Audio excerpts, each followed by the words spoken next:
Baixou do bus urbano na súa parada correspondente e case o mata un patinete eléctrico. Aconteceu en Vigo, na Avenida das Camelias. E a vítima, un home de 48 anos, quedou ferido grave.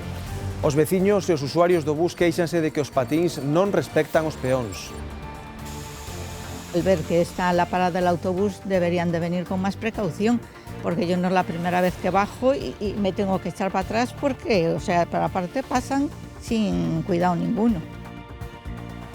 Boas tardes, benvidos ao Galicia Noticias do martes 18 de novembro. A escuridade da noite, o mal tempo, un camión de gran tonelaxe e, sobre todo, o GPS están detrás do que sufriron os veciños de Cortellas en Soutomaior nas últimas horas.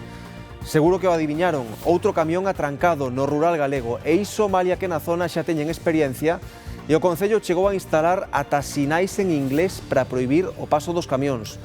Un cartel que non debeu ver o conductor, que ademais só falaba ruso. Pero cando chegou ali aquela curva, o meu fillo e máis veciños foron a paralo. Xerlle, non sigas, que non pasas, que a carretera é moi estreita, non pasas e tal. Bueno, pero el, pois era ucraniano, non entendería ben, e el veu vindo. Cada vez que movía o coche viña máis para baixo. Non entendíamos nada, o que pasa que por señas dicíamos se quería comer ou beber, e el dicía que non, pero bueno, traíamos e comía. Depois veu unha chica que falaba ruso e veu dice que lle facilitaron un hotel, pero que non o quixo, que quixo quedar aquí no camión, e quedou. 7 persoas continúan desaloxadas este martes en Ferrol tras o derrubamento interior dun edificio abandonado no barrio da Magdalena. Os afectados son residentes dun inmoble anexo que se atopan nun hotel da cidade tras ter que abandonar as súas casas por seguridade. Tras numerosos expedientes e avisos do Concello á propiedade, esta ia comezar a baleirar o edificio o próximo mes de xaneiro. Unhas obras que agora comezarán esta mesma semana co obxectivo de que os veciños afectados poidan regresar aos seus fogares o antes posible. Algúns aínda teñen o susto no corpo. Fue un momento muy de mucho miedo y hubo un temblor como si hubiese habido un temblor de tierra. Por ejemplo, yo estaba sentada en un sofá, el sofá se meció de lado a lado. Un vigués duns 80 anos pasou a noite a intemperie tras saír dar un paseo polo monte. Todo indica que se desorientou e se perdeu. Afortunadamente, esta vez a historia rematou ben. O home puido volver a casa san e salvo, pero non sempre é así. Hoxe coñeceremos da man dos expertos as claves para sair ao monte con seguridade. Seguíndoos, podemos evitar que unha saída para gozar da natureza acabe nun susto ou nun accidente grave. Primeiro, si se pode ir acompañado un grupo de persoas, 2, 3, moito millor, e despois habería que levar roupa de abrigo, o millor por capas, por si fora preciso ir quitando, roupa térmica, botas que non resbalen, calzado que amarre ben, sempre un frontal, porque oscurece de seguido, aparte unha lanterna, un pouco de auga, uns snacks.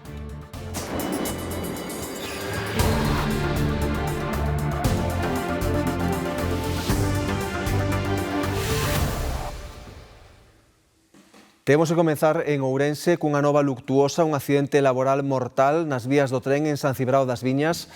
Que datos temos deste suceso, Alba?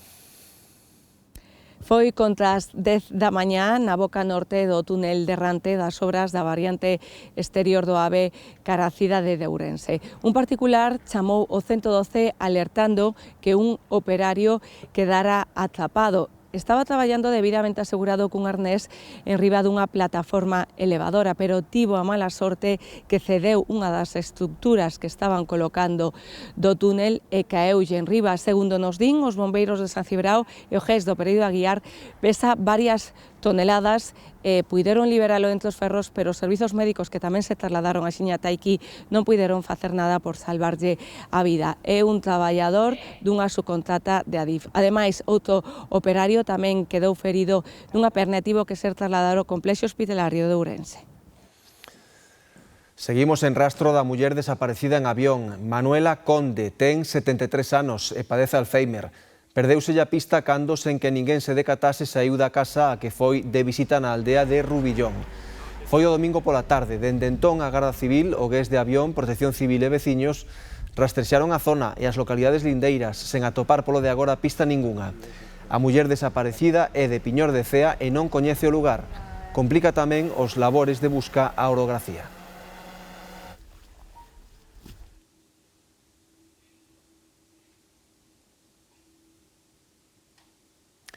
Tamén no Concello de Lalín buscan esta muller que falta da súa casa dende onte. Ten 53 anos e os seus achegados creen que puido desorientarse. No momento da súa desaparición levaba un xersei azul e cazadora e pantalón grises. Foi o seu home quen deu a voz de alarma tras volver de traballar e non atopala na casa. A busca céntrase na zona urbana de Lalín e arredores. A máis da Garda Civil, no operativo participan Protección Civil, voluntarios e os drons da Axega. En Vigo, un octoxenario pasou a noite pasada a intemperie logo de perderse mentres facía unha camiñada polo monte. Por sorte non sufriu dano ningún e foi quen de pedir axuda cando se fixo de día. Para evitar estes sustos, os servizos de emerxencias lembrannos unha serie de consellos a ter en conta a hora de facer sendeirismo, especialmente agora que anoitece antes. Camiñar é unha das actividades máis saudables para todas as idades, pero ten os seus riscos, dependendo do terreo, a dificultade do percorrido ou a hora a que se faga. De día é sobre esta hora, é a hora que a mellor nos ven. Ademais non hai, nin nos metemos no monte, nin en nada. Por aquí, polo campo de fútbol, por eu que sei, Costa Bella, pode ser, pero o monte non. Donde non hai xente, a mí non me gusta. Non, e de noite non. Neste tempo non podes ir por aí, podes balas, caes, xa se vai un solo xa é moi problemático. Mellor ir acompañados. Se pasa calquera cousa, polo menos tes quen se bote unha man. Non foi tan precavido un octoxenario de Vigo que se desorientou e acabou perdido no monte. Pasou a noite a intemperie ata que amenceu e puido pedir axuda nunha casa. Para evitar estas situacións, compre ter en conta as seguintes recomendacións. Primeiro, se pode ir acompañado un grupo de persoas, 2, 3, moito millor, e despois habería que levar roupa de abrigo, botas que non resbalen, calzado que amarre ben, sempre un frontal porque oscurece de seguido, aparte unha lanterna, un pouco de auga, uns snacks, levar o teléfono se pode con un nivel de aforro de batería e unha batería externa. Eu penso tamén que é moi importante planificar a ruta que imos a facer, comprobar a priori que meteoroloxía imos a ter, que día vai a facer e avisar a que hora imos a ir e, en principio, cal é a hora que temos prevista para voltar. Tamén é aconsellable dar a volta polo mesmo camiño se empeora a meteoroloxía durante a ruta. Para as persoas maiores, aconséllase o uso de sistemas de localización porque son máis propensas a desorientarse. Ferido grave un home de 48 anos en Vigo despois de ser atropelado por un patinete eléctrico. Baixaba do autobús cando foi atropelado polo vehículo que circulaba polo carril bici na Avenida das Camelias. Os veciños e usuarios do bus queixanse de que os patíns, segundo eles, non respectan os peóns. Nesta parada da Avenida das Camelias foi o accidente. O home que baixaba do autobús foi atropelado polo patinete que, segundo a policía, non freou, malia que hai un semáforo en ámbar. O home quedou tirado no chan, presenta un traumatismo e está ingresado no Cunqueiro en estado grave. Por lo visto venía de frente, con preferencia, el semáforo estaba abierto en verde y de hecho pues el chico vino, el señor bajó y no vio y hubo el choque frontal que hubo, claro. Os veciños desta zona e os usuarios do bus piden máis medidas xa que teñen medo cada vez que teñen que cruzar o carril bici ou baixar do autobús. Al ver que está la parada del autobús deberían de venir con más precaución, porque yo no es la primera vez que bajo y me tengo que echar para atrás porque, o sea, para parte pasan sin cuidado ninguno. Siempre miro para los dos lados, porque pasan rápido y no paran a veces. Porque a veces vas a cruzar y no ves, la luz no está en tiempo e los patinetes te arrollan. Doutra banda, os usuarios das bicis e dos patinetes eléctricos piden civismo e respecto tamén para ese carril bici polo que eles circulan. A veces están aparcados en el carril bici y no te dejan pasar. Y encima le dices algo y se enfadan. Mientras camiones descargando en carriles bici, gente caminando por el carril bici, le llamas la atención y se te rebotan aún encima. O sea, tampoco podemos echar toda la responsabilidad sobre nosotros. Hay una parada de autobús, se me pone en ámbar y claro, yo veo el autobús parado, yo puedo seguir o no, el ámbar es precaución, ¿no? ¿Y qué pasa? Que a veces, la primera vez sí que me di un susto con un señor. También es cierto que mucha gente venía ahora, está pasando por el carril bici. A Policía Local investiga as causas do accidente. O condutor do patinete eléctrico, veciño de Vigo de 34 anos, deu negativo na proba de alcolemia e positivo en drogas.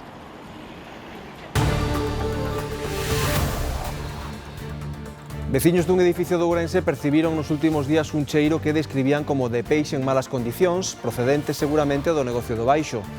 Sospeitan que puido deberse a algunha avaría ou os cortes de luz frecuentes que din padecer que puideron afectar as cámaras de frío. De seguida lles contamos máis no Galicia Noticias.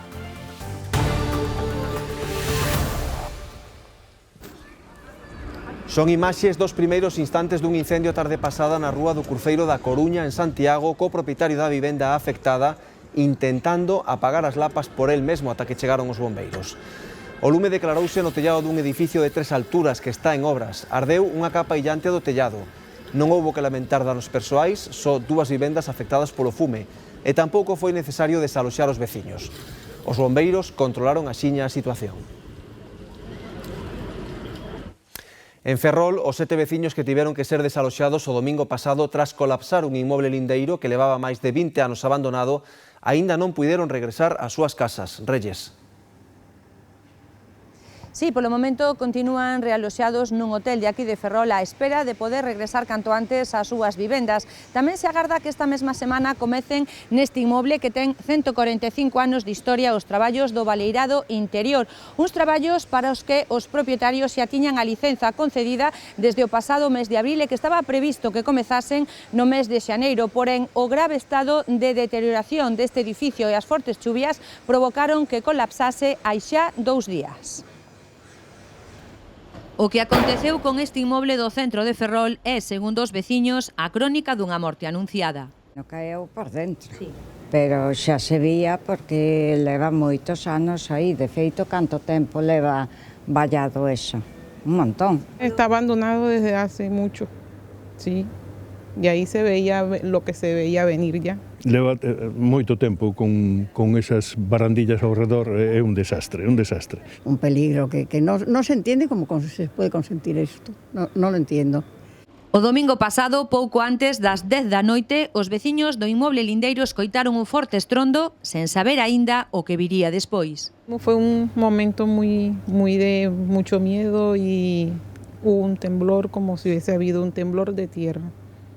Por ejemplo, yo estaba sentada en un sofá, el sofá se meció de lado a lado, eso fue 9:40 de la noche, pero no le dimos pues más color a la cuestión y a la 1 nos estaban llamando que saliéramos inmediato de ahí del piso. Os forxados do primeiro, segundo e terceiro andar colapsaron por mor da grave deterioración que sufriu o inmoble. Un inmoble que amorea numerosos expedientes de disciplina urbanística e xa se declarara a execución subsidiaria para proceder o baleirado interior desde o Concello. Porén, finalmente, os propietarios solicitaran licenza para realizar eses traballos e estaba previsto que os levaran a cabo o próximo mes de xaneiro, pero xa non deu tempo. Naide tomou medidas.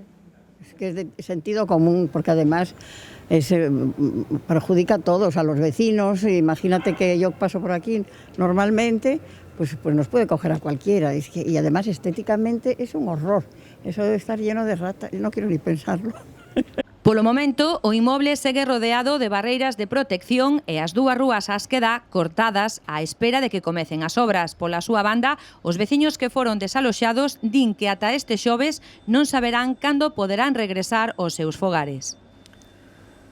En Lugo, usuarios e veciños da Rolda Norte demandan melloras na iluminación desta estrada, nomeadamente na rotonda de conexión coa autovía A6. Tamén subliñan outras deficiencias na seguridade diaria.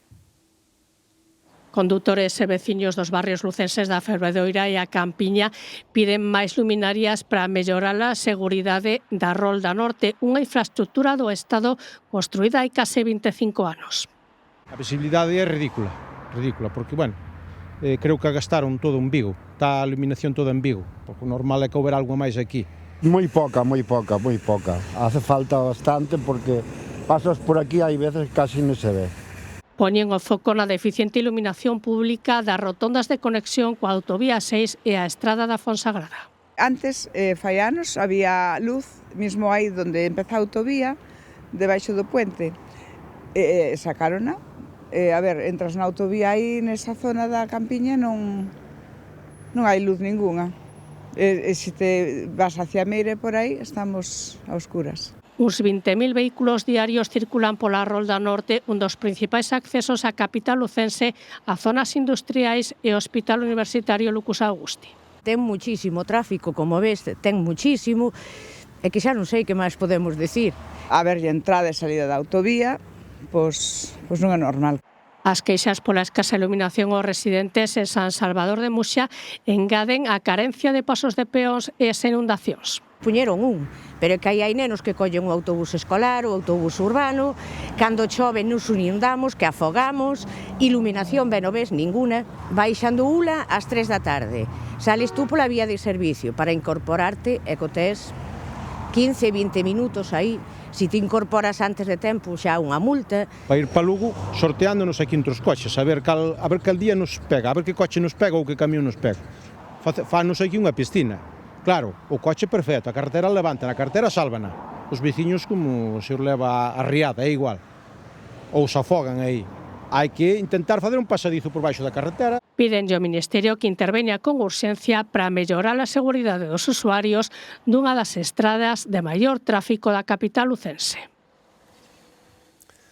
Veciños dunha rúa de Ourense comezaron a notar hai uns días un forte cheiro a peixe podre, unha rúa moi preto do barrio das Camelias. No baixo dun dos edificios está situado un local de distribución de peixe e carne, todo apunta que o fedor viña de alí. Desde hai uns días, a veciñanza da Rúa Pascual Veiga de Ourense di que comezou a percibir un cheiro moi fedorento que saía deste local que distribúe peixe e carne. Uns días así que huele mal e a ver, comentámoslo aquí varios veciños e tal. Sí, do fin de semana pasado para aquí. Ahora parece que un pouco menos, pero o fin de semana sí solía moito. Pero que cheiraba a peixe podre? Sí, a peixe podre, a carne podre, vamos, sí. Moi mal. Sí, cheiraba mal, sí. Que notaban así como... Como olor a peixe, así un olor malo a peixe, sí. Algúns veciños apuntan a que puido haber un corte de luz e tal vez se lles estragou a mercadoría e esa foi a causa do cheiro a podre. Deduzco que ten que ser eso, que ten que ser que lle faltaría a luz e que ao mellor algunha cámara non arrancou ou cualquier historia, digo eu. Eu tamén penso mesmo, que ao mellor foise a luz e algunha cámara lle deixou de funcionar e estragouselle a mercancía, eu non o sei, Con todo, din que é a primeira vez que teñen este problema de malos cheiros desde que o establecemento está en funcionamento e que a relación do dono coa veciñanza sempre foi moi boa. En realidad, co chico, todos os días da semana non ven, porque traballa para negocios. El reparte para restaurantes e cosas desas así.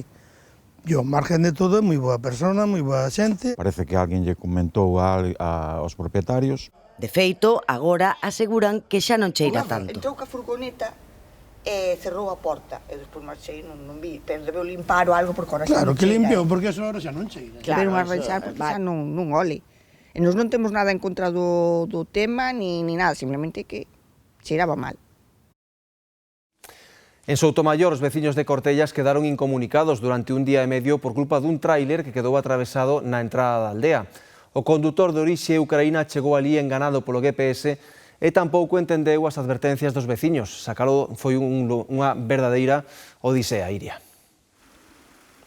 Pois si fixeron falta moitas horas e 2 guindastres para retirar o tráiler de máis de 12 metros de longo desta curva onde quedou atrapado dende o domingo ao mediodía.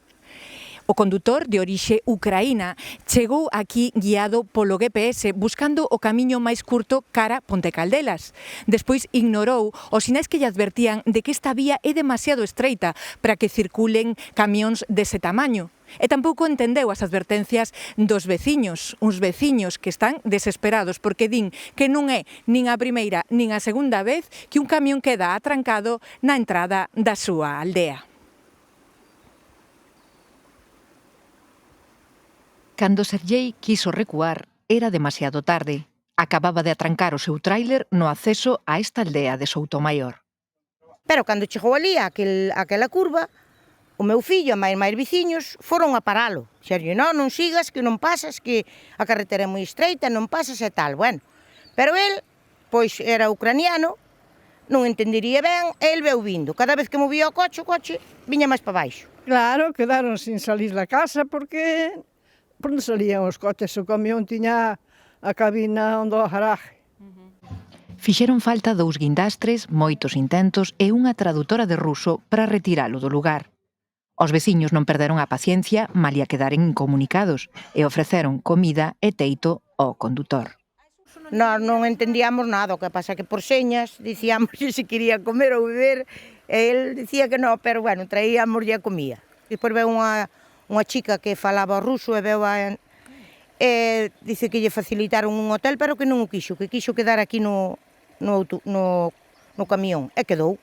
Non é a primeira vez que o GPS trae por esta estrada os camioneiros que van para Ponte Caldelas. Por iso, 2 sinais, un deles en inglés, advirten da prohibición 1 quilómetro antes. Pero neste caso, os sinais non fixeron efecto.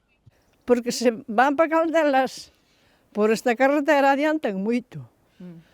Pero, claro, non pasan.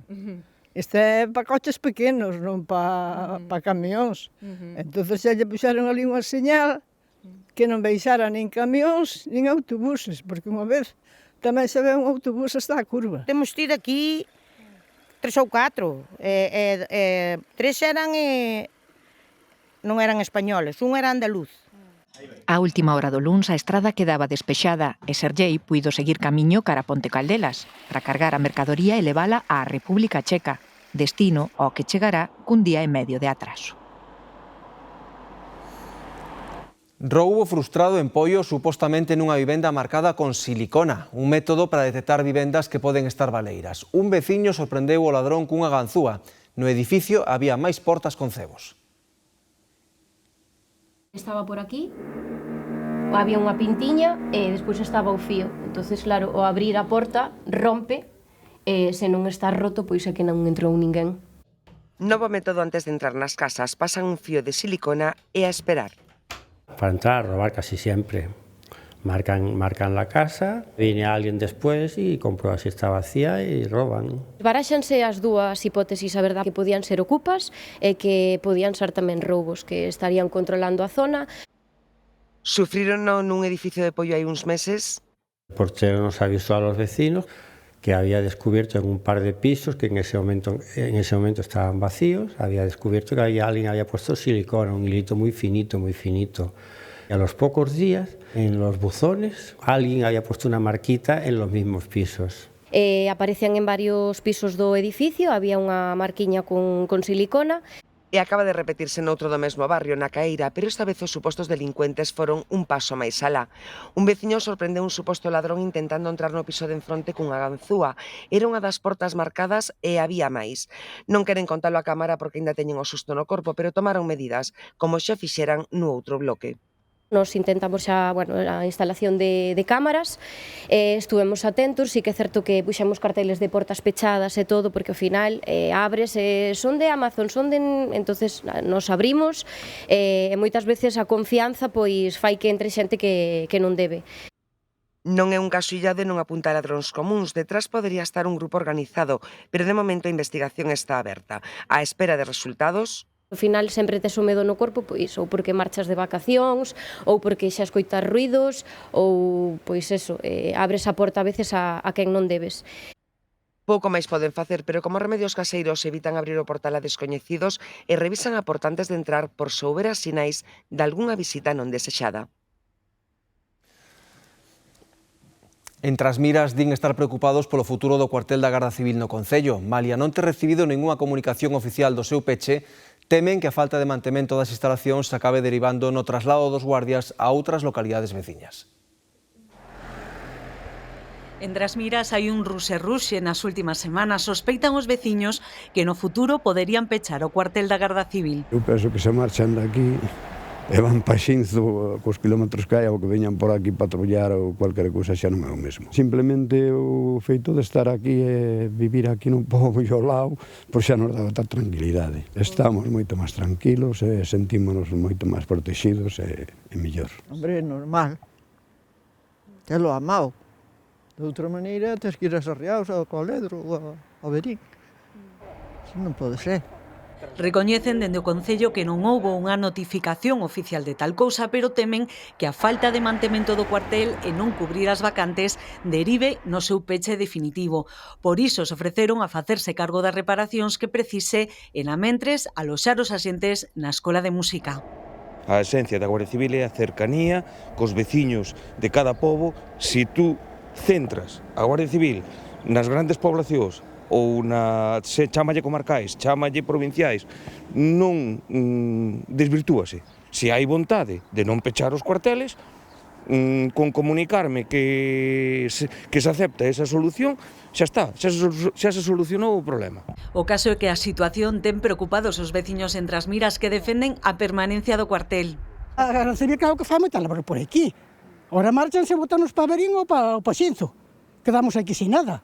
Como aquí a Guardia Civil fai moito ben aquí neste pueblo. Es que é lo único que nos dá seguridad a Guardia Civil. Aquí nas zonas rurais, además. Claro, claro, y salimos a caminar. Yo, por ejemplo, vine hoy andando desde Escornahuiz hasta aquí, imagínense. Pues es lo que nosotros tenemos que nos proteja, la Guardia Civil, ¿qué más? Que non cierren. Non falta tampouco que en Vería con vos ollos o peche do cuartel na procura dunha mellor eficiencia. Non estou nada preocupado, que o quiten que non fai falta. Que vayan para Paxinzo ou para Verín, porque aí non teñen prácticamente nada que facer. Somos 1000 habitantes, a ver, fai nos falta un cuartel para 1000 habitantes. Os axentes dan servizo tamén ao municipio de Sarreaus. Os veciños confían en que a situación acabe por aclararse e que o cuartel permaneza aberto, algo que non conseguiron coas 5 entidades bancarias que había no concello. Son días de actividade intensa nas prazas de abastos galegas. A proximidade do Nadal nótase. Os responsables dos postos afánanse en presentar o seu produto do xeito máis atractivo, Sabela.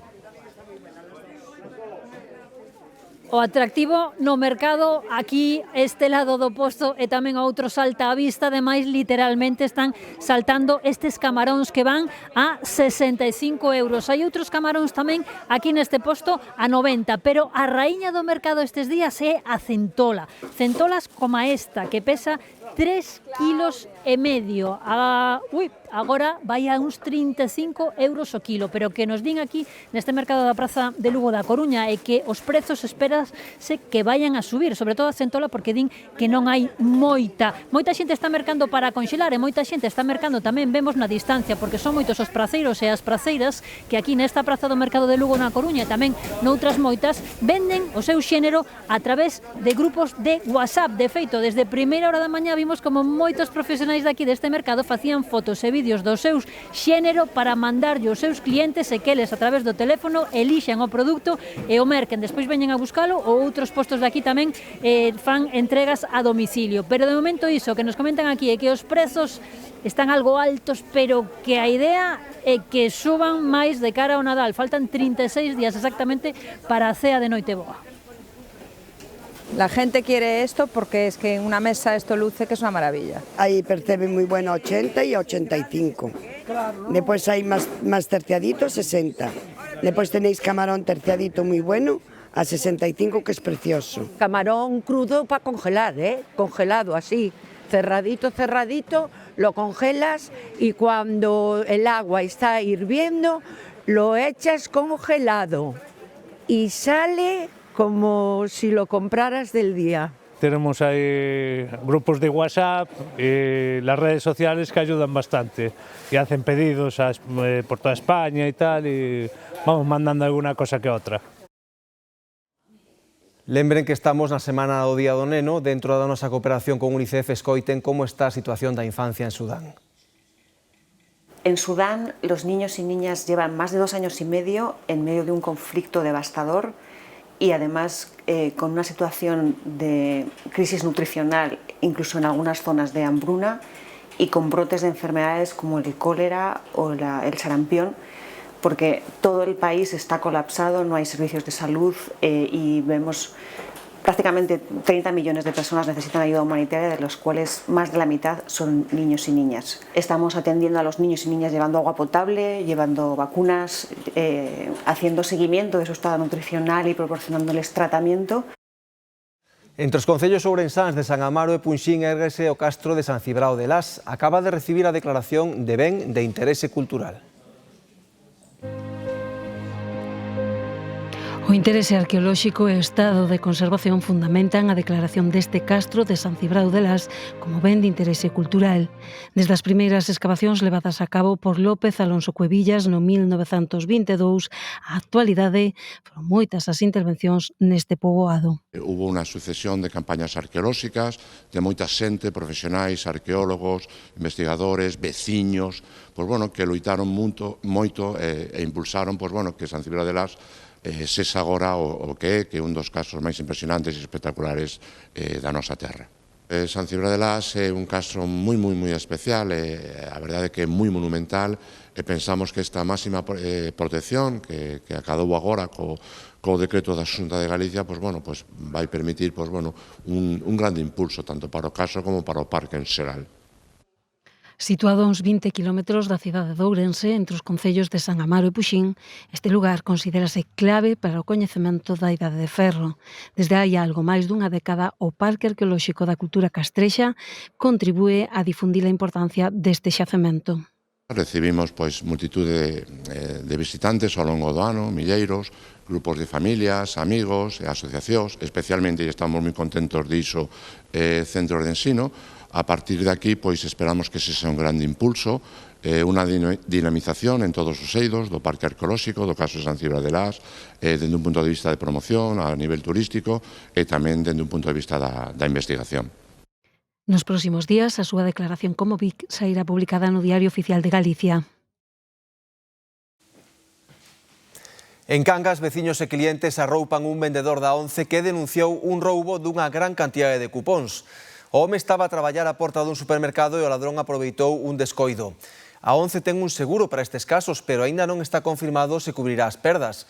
Senón, podería ter que asumilas a propia vítima.